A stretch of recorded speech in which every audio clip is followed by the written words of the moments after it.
Welcome back to talkSPORT End Zone, talkSPORT's dedicated NFL YouTube channel. Sunday's going to be an amazing day on the talkSPORT network. On talkSPORT 2, 4 live and exclusive NFL commentaries back to back. We can't wait, and we round it off with Sunday night football as the Pittsburgh Steelers take on the New York Jets. And it's an absolute pleasure to say I'm now joined by Jets starting safety, TA, Mr. Tony Adams. Tony, great to speak to you, my man. I know you've just been lifting in the gym, pumping some iron. How are you feeling?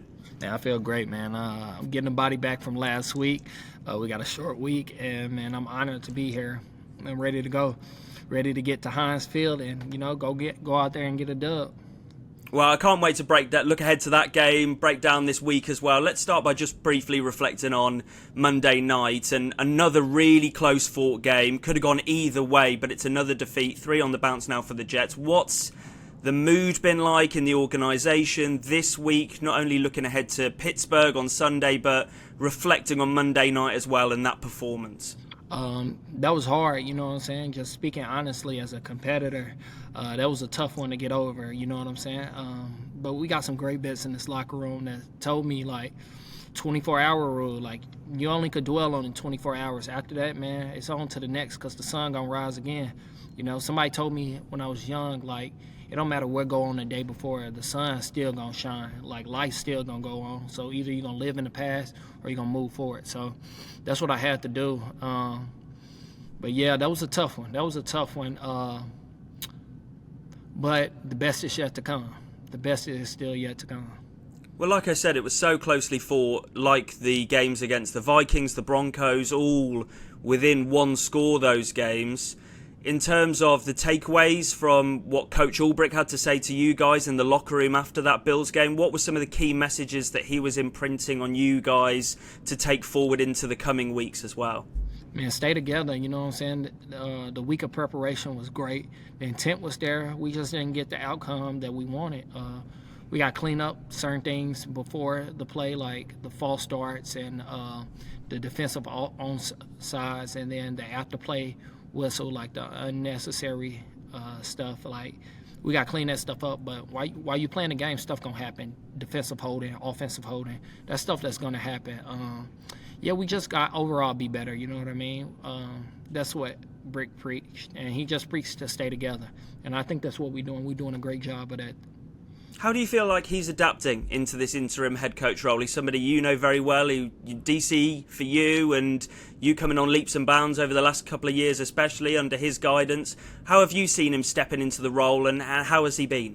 Man, I feel like he's a natural, you know what I mean? Brick, the way he's managed this defense for now, since I've been here, it's been 4 years, but 3 years since I've been here, and the changes that's happened and the standard that's in that room, I know he could do the same thing to the whole team, you know what I mean? And he's a natural at it.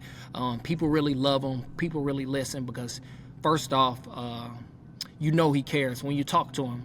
When you talk to a man, you know if he cares or not. And Coach Saleh did a great job. You knew he cared about the players. But Brick is also a guy like that. He cares about the players. So the players going to go out there and play hard for you. When they know you care about them, they're going to go out there and ride for you. And like I say all the time for my coaches, Coach Saleh and Brick, I'm going to ride regardless. You know what I mean? And I think a lot of players in that locker room feel the same. You mentioned, which I found really interesting, that sort of unnecessary stuff happening on the field. A lot of flags that we saw in that game on Monday night, 11 for the Jets. I wanted to ask about those sort of penalties. Coach after the game said, it's something I've got to look at and take seriously. In terms of instilling that on you guys, how does that work? Is it with conversations with coaches to clean it up? Is it video analysis? Is it through training? How do you guys go about cleaning up that aspect of the game? I feel it's a little bit of all that. It's like anything.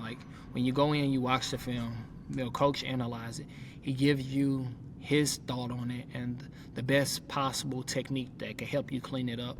And you go out there and you execute it at practice, and you keep doing it till it comes unconscious competence and something you do without thinking about. So that's where we need to get. And yeah, I think those penalties will be cleaned up this week, and I definitely think we're gonna go out there and play hard and play football. But the game of football isn't perfect. It's an imperfect sport played by imperfect men, and things do happen. You know what I mean? So if a penalty does happen, you just got to keep rolling. You know what I mean? Because it's a part of the game.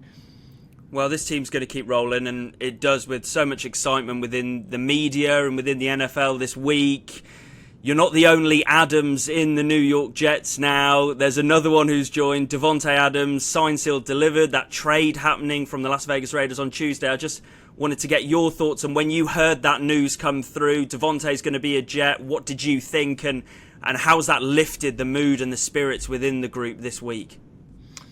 Me personally, I thought like this a guy, this a dude, like a Hall of Famer. When I think of Davante Adams, I put him in that category. Just watching him as a kid, and I wanted to play receiver at one point, so and he was one of the guys in the league. You know what I'm saying? So basically idolizing his game. So it's kind of cool to have him here. But he's a humble guy that's just here to work, you know what I'm saying? He's here to win games, and we're all on the same page. We all want to win. And at the end of the day, that's the only thing that matters is winning. And I think he has the same attitude as a lot of guys in that locker room, man. When that happens, we gel well. And yeah, I think he would definitely come in and help us win games. Have you noticed, you mentioned 8 there, have you noticed a pep in Aaron's step this week, getting his buddy in the building? I think they're also living together at the moment. Have you seen some extra juice from Aaron, excitement, the fact that Davante's here with him? I think 8 has a sense of urgency that is around no matter who's around, you know what I'm saying? He wants to win, and it's cool having Davante in the building. I don't know him that well personally, but I think 8 is excited to have somebody who's going to help us get the job done as well. So that at the end of the day, that's the only thing that matters, winning. You mentioned that importance of winning, getting, W's on the board, and I think what Davante Adams will bring is not just what he'll bring on the field, but also off the field as well. And you mentioned that sort of leadership aspect, being one of those guys who is win at all costs. That impact that he'll have on, say, Garrett Wilson in the locker room, Garrett, who has started to really show flashes this season of that relationship with Aaron as well. What impact can Davante have on Garrett, do you think, in terms of taking leaps and bounds and strides in his NFL career? I think G has everything you would want in a receiver, but I think Davante has done it so long at such a high level that he could definitely teach Garrett things that Garrett doesn't know, because Garrett is only in his 3rd year in the NFL. He could give him game about things that Garrett necessarily hasn't seen yet, you know what I mean? So I think it's good to help Garrett reach the next level, who he wants to be ultimately, because he wants to be the best. He wants to be one of the greatest, from what I hear from him. But yeah, I think he could do that for him, and ultimately Garrett's a competitor who wants to win. So at the end of the day, we all want to win. That's all we care about is winning. That's the only thing that matters. So I think those two will gel well. Braylon Allen said on Twitter this week it feels almost a bit like a Madden franchise, this team, with the amount of quality, the amount of talent. Do you look at this team on both sides of the ball and you sort of pinch yourself and think, wow, this is a really special group of players with what we have amongst us? I definitely do believe that. I definitely do think it's a special group of men here in this building. But like I said before, and I'll say it again, it don't matter what we look like on paper. If we're not getting W's, then nothing else matters. So I think we have to put it together. I think this is a great week to go do that, to put it together and go win. How important is it to not let it sort of slip away, let the season slip away? The fact that the team is currently with that 2-4 record, that games coming up against the Steelers, against the Patriots, then Thursday night against the Texans. I know that a lot of players see it as taking one game at a time, but like you said, to try and stack some momentum and stack that wins, how important is that going to be for this team to get some confidence back as well, building a run? I think every man has confidence in this building.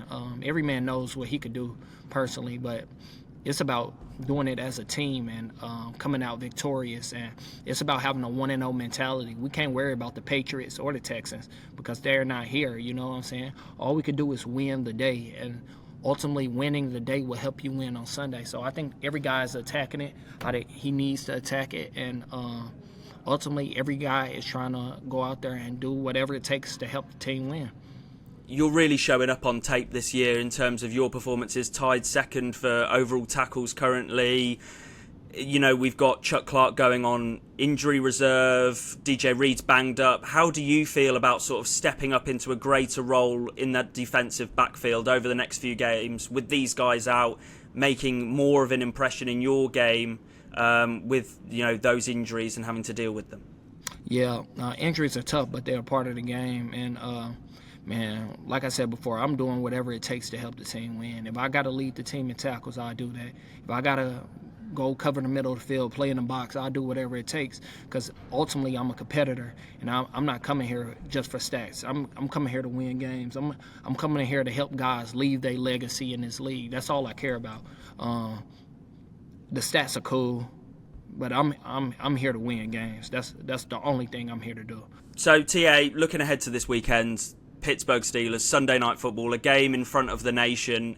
I suppose there's a couple of questions in this of, one, winning is so important and building that momentum with this team. So how stern a test will the Pittsburgh Steelers prove on Sunday night? And also there's so much talk about whether it's going to be Russell Wilson, whether it's going to be Justin Fields going to be the starting quarterback on Sunday night. How does that change potentially defensive game plans for you as a group, trying to work out which quarterback may be starting?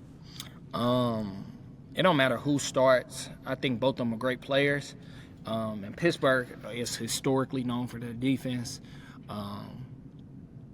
It doesn't change anything. You know, we are who we are, and we got to go out there and put it on tape. You know, the standard is excellent. It don't matter if Russell Wilson starts, Justin Fields. You know, we got to go out there and compete and perform at the highest level. And ultimately, we got to do whatever it takes to help this team win, you know, help turn this thing around, because we got the players, we got everything we need inside this building. So. Thanks, Tia. You gotta go.